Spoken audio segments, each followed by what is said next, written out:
Lors de leur rencontre, Marie Trintignant et Bertrand Cantat ont rapidement été épris l'un de l'autre. Dès les premières minutes, le courant passe sans qu'il ait besoin de beaucoup échanger. Et cette connexion saute aux yeux de beaucoup, notamment des proches. La sœur du leader de Noir Désir se souvient ne pas avoir reconnu son frère, comme le rapporte la journaliste Anne-Sophie Jeanne dans son ouvrage Désir Noir, paru ce mercredi 15 mars aux éditions Flammarion.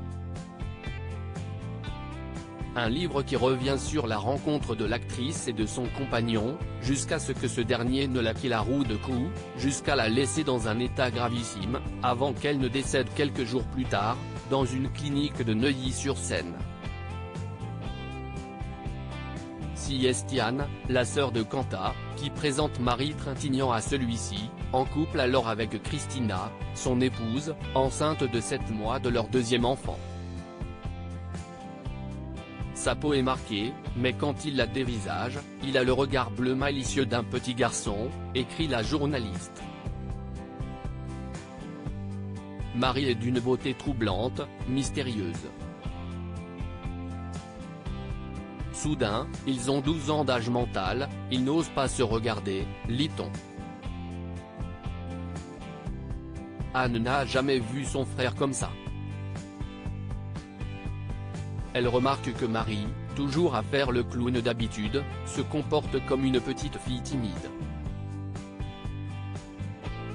L'Assemblée les observe, ébahis, tandis qu'il échange sur Ferdinand Céline et leurs autres affinités littéraires, continue l'auteur. Je n'avais pas imaginé que vous tomberiez amoureux. Dès le retour dans la voiture avec Anne, petite sœur de Bertrand Cantat depuis décédé, celle qui était alors en couple avec Samuel Benchetrit, père de son fils Jules, confie être tombée raide dingue amoureuse. Anne est stupéfaite, je sentais que vous auriez des choses à vous dire, vous partagez le même genre d'humour, de générosité, le même goût pour la poésie, écrit Anne-Sophie Jeanne dans Désir Noir. Mais je n'avais pas imaginé que vous tomberiez amoureux. Un coup de foudre qui n'aura pas mis longtemps à se transformer en drame. Marie est étendue sur le tapis. Il la déshabille et la couche nue, inconsciente dans le lit. Elle ne dit rien, elle n'ouvre pas les yeux. Le chanteur ne s'inquiète pas. Il pose un linge humide sur son visage brisé. Est-il possible qu'il n'ait pas compris la gravité de son geste?